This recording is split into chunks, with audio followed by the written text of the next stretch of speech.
Hi everyone, welcome back to another episode of the Canary Room. Before I kick off, look, massive thanks to everybody who donates to the channel, and a particular shout out to a chap, Anthony Webster, who has donated to us for an awful long time now, so it is appreciated, mate. Thank you very much indeed for all of your support and for everything that you do for us here.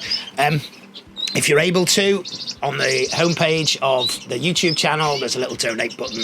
However big, however small, everything that you donate goes towards putting the show together. Okay, this is not a profit-making gig. This is a fun gig. Speaking of fun, we have chicks. So we have a little bit of fun, I think, today. Massive thanks to everyone for your feedback on the Terry Kelly episode that aired last week. Always a delight to spend time in Terry's company. Really thanks to everyone who's liked and subscribed as a consequence of that video. Much appreciated, everybody. So coming up today, well, we have chicks. We will have a look in the new colour corner. We will have a look and catch up with the Fifes. We will catch up with the Norwich Notebook, and of course we've got the Redpole Diaries.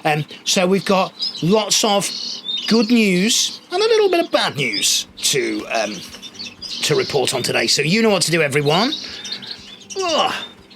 Bones aren't what they used to be. Grab yourself a cuppa, sit back and enjoy the show. Well, since you were last with us, we have had our first chicks out of the 2023 breeding season. We've got a number of nests now that have hatched.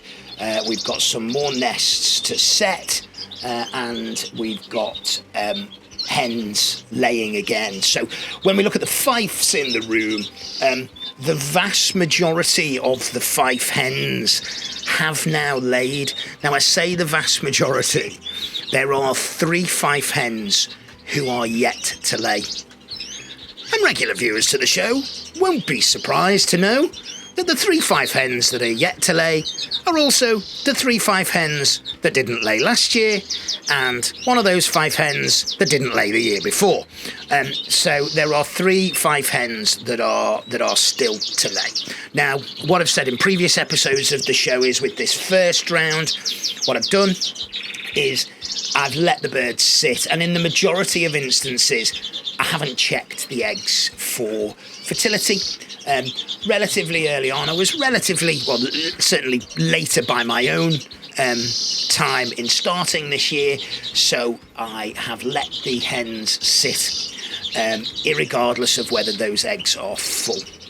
Now, last time out we talked at the volume of eggs, and that volume has largely continued. So we're seeing lots of 4s, lots of 5s. We are still seeing the occasional 3, but of the birds that have laid, there's generally been a good yield. When I look in the Fife room, these birds are only 3, 4, maybe 5 days old with the Fifes, so they're not old. Certainly won't be counting them yet, not for a long time, till they're running away and feeding themselves. It's generally when I count them. But what we have had with the Fifes is a good start, a good solid start. So not spectacular, but solid. So what's happened? Well, we've got in cage 7, we've got a ticked yellow hen, and that hen has gone with the same buff cock that I put her with last year. She laid 5 eggs, 4 of them are hatched, and we can see she's enjoying some watercress here, which is one of the greens that I give the birds. I give them a little bit of broccoli, give them a little bit of watercress, just to keep them interested. And so far, those 4 chicks are doing okay. So what I tend to do is check the nest first thing in the morning, and I check the nests at night, and then I leave them for the rest of the day. I will, when I come in to top up soak seed, I will quite naturally, peek in, just check on the floor to make sure any chicks haven't been pulled out of the nest inadvertently. But I do try not to disturb the sitting hens whilst they've got young in the nest. I will have a little look at the end of the day just to make sure they've got food in there, and I'll look at the beginning of the day just to make sure they've all made it through the night. and that's pretty much it. And it can be tough. Let's be honest, the breeding season is a time really, really enjoyable. One of my favourite times of the year. But you know what? It's a time when we are on our nerves, okay? You will have hens that for some reason don't sit. You'll have hens that for some reason, when you're in the room, always seem to be off the nest. And you can think, well, those eggs are never going to hatch. And sometimes they do, and sometimes they don't. You can have hens, if I look in cage 13, got a hen there, young hen, mated over the buff cock. I know he fills eggs. He's filled eggs this year. He filled eggs last year. I've seen those birds mate. She's on 4 eggs. I checked them yesterday. They're all empty. There is no logic. And that's one of the things I say to each and every one of you. Anyone who enjoys keeping birds, don't look for logic. You often won't find it. Sometimes you can have one mating and a full nest. Sometimes you can have lots of matings and no full nests. So the key thing is, and it's hard in a breeding season, the key thing is stay focused on the positives that are going on in your room. If you dwell too much on the negatives, they will drive your behaviour. So I've got birds in here that have built, that haven't laid. I've got birds in here that have built, that have laid, that haven't set. I could get really focused on those things. What I'm choosing to do is focus on the birds that have laid and the birds that have got young in the nest. And the second bird that I really want to talk to is a cinnamon buff hen. Now she's in cage 12. Cinnamon buff hen paired with the Matt Dando fawn cock. She laid 4 eggs, 3 of them have hatched, so all 3 have got pink eyes. It's a fawn, so cinnamon on a white ground, to a cinnamon hen pairing. They will all be visually cinnamon or fawn. Too early to tell which yet, but they will all be cinnamon or fawn. So what's interesting about that particular nest is it's now got 5 young in it, because the buff hen in cage 8 also had 3 full eggs. Now she hatched 2. In fact, she hatched 1, and I made the decision that I didn't know if the second egg was going to hatch, and I didn't really want to just rearing 2. So I've made that into a nest of 5, and I will foster birds. I will move them around. I want to give them the best start in life I possibly can. So in that instance, I've fostered a hen. And that's also the case in cage 71. Now, cage 71 is a pair of clears. Now, they're birds that were in our white line, but they're now clears. More of the white line later. Now, that hen is laid 4, and she had a grey wing egg in there. And we can see from this little bit of footage, I actually capture the grey wing egg hatching or trying to hatch. And what I did do, and I will tell you this, is I came back later that day and it hadn't hatched. So what I did was I gently peeled it back, and that young is still in there. So she's got 2 young fifes and a grey wing. And I can tell because 2 of the birds are clear and 1 of them's dark. So that's a first intro to our fifes. Let's have a quick look now at those pesky little things, the Redpoll Diaries.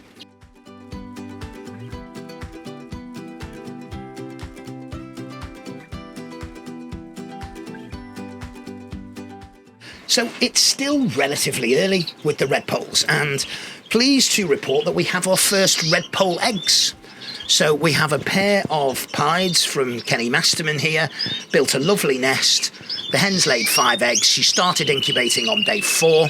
She's laid 5. She's sitting tight on the nest now, so I'm not going to disturb her. So we've got our first Redpoll eggs. With one of the pairs of normals, we've got a really nice nest that's been built, but nothing has laid yet. So there's a nice nest. It's been nice for a while. The rest of the Redpolls, well, they're enjoying the company. They're enjoying the hospitality of the Canary Room and not a great deal else. So the pair up here, which is an agate cobalt split pied hen and a pied cock, they're looking in good form. I'm giving them a little bit of live food. They're looking in good form, but they're not doing a great deal. The pair behind me here, which is the split pied cock, visually normal, although he looks a little bit pied actually, and a pied, what I think is a hen. I've seen them feeding, so that's a good sign. The rest of the stuff, well, anyone who watches the Native Diaries will know. Last time out, we looked at the twites and the redpolls and the siskins, and well, you'll have to watch the next episode to find out what's going on there. So, Redpoll Diaries, so far so good. Nothing chipped out yet, but we've got nests and we've got our first clutch of eggs. And fortunately, unlike last year, fortunately this time round, the hen is sitting. We'll keep everything crossed. And from the Redpolls, let's go now to the Norwich Notebook.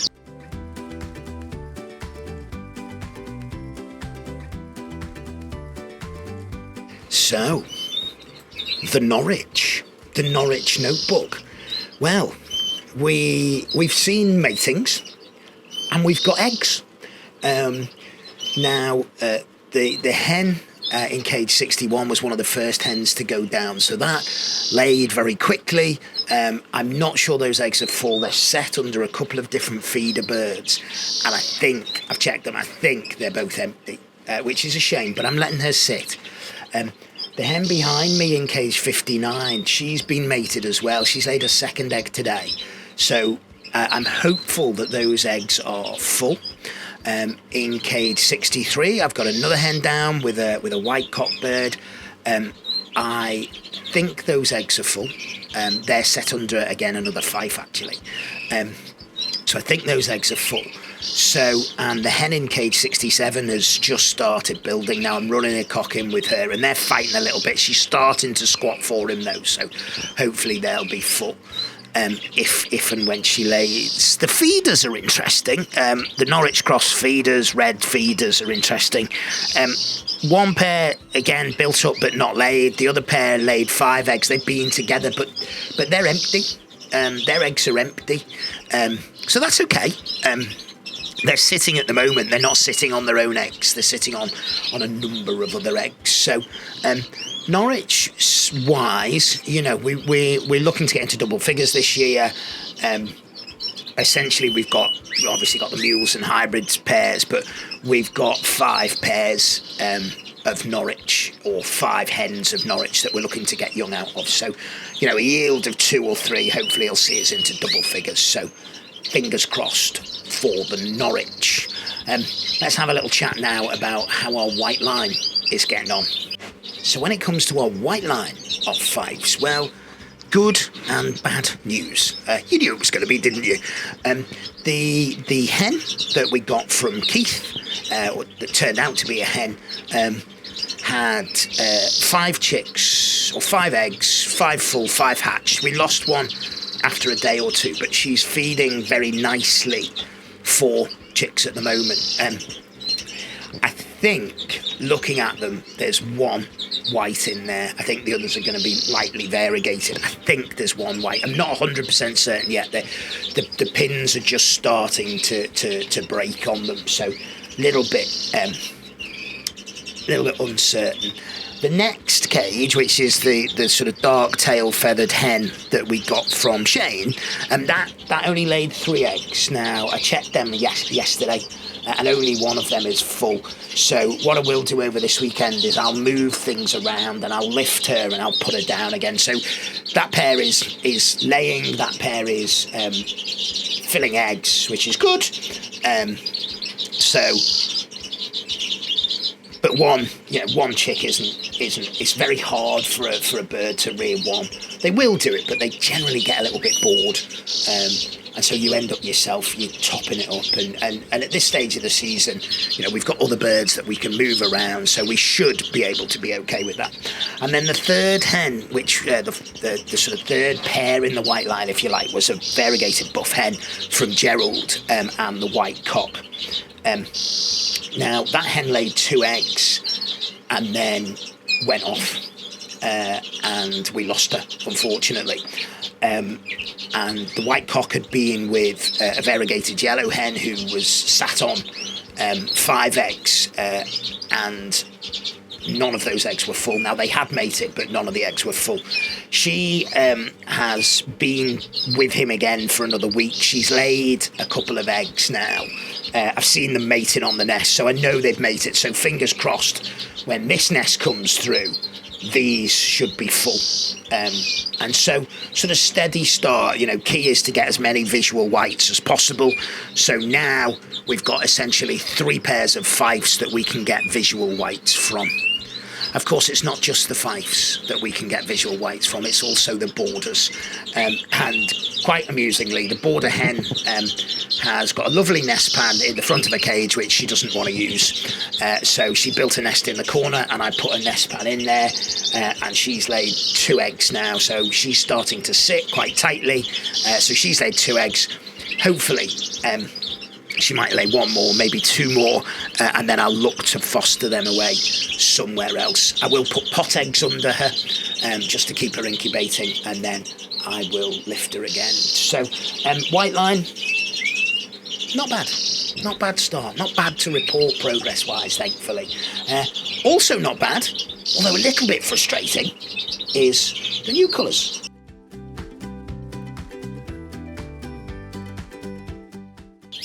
So new colour corner, the grey wings that we've got in the room, they're here in their own right. They are also a thing of beauty. They're also sort of being used to help rear other birds in the canary room, some of the bigger fancy birds. So what I wanted to do was let them go down first, which I have done. All 3 pairs laid, all 3 pairs. At this moment, as things stand, I've got chicks off each one of the pairs. So the first sort of hatchings in the canary room this year were the grey wings, and they are they're being fed. Now I had 2 hatch in one nest and 1 hatch in another, and what I did was I waited till they got to a bit of an age, and then I put a marker on one of the birds and I moved it over. So there's 3 eggs in there that are, or 3 eggs, there's 3 chicks in there that are colouring up nicely. They've been rung. They're about 10 days old now, so 2 weeks when this show comes out. In fact, they're not 10 days old now, they're 12 days old now. There'll be 2 weeks when the show comes out. So they seem to be doing well. The other grey-winged chick is in with a couple of clears, and that's only a couple of days old, so it's still too early to count that. But what it means is that I've got chicks at this moment out of all of the pairs. And what's also happened is the other 2 pairs, so the pair in cage 81 and the pair in cage 87, they've both laid again, and they're down now incubating, so they've just been set today. So I will look at probably popping a couple of border eggs in there, popping a couple of Norwich eggs in there as well, to see how we get on with them. So so far so good. What you will notice in the grey wing cages, I've dropped the nest pan, and that's something I'm going to do more routinely this year. I'm going to drop the nest pans, and I'll drop them at 10 days just before the chicks start to spring out the nest, and then I will put a second nest site in at about 14, 15 days, and it's just to sort of get the hen building again, and it's to kind of squeeze down the gap between rounds. Got to be really careful, because as soon as I put another nest pan in, they'll look for nesting material, and if I don't provide any, the chicks will be the nesting material, so they'll pluck them. Don't want that to happen. So good start with them, good start with the birds, good start, stuff's going well, so keep our fingers crossed it stays well. Well, listen, that's all we've got time for today. As always, thanks for watching. If you haven't subscribed to the channel, hit the subscribe button, hit the notification bell, and every time we put an episode out, you'll see it. Next week, another special treat. Next week, 2 episodes. So we've got our mules and hybrids in the Native Diaries, and we've got a trip to Matt Dando as well. So like last week where you had 2 episodes of the show out, this week coming, not today, but next week coming, you'll have another 2 episodes of the show out. So hopefully you'll enjoy them as much as I've enjoyed putting them together. If you haven't, please subscribe, hit the like button, and share this content as far and wide as you possibly can. I really appreciate it. Until next time, everyone, take care.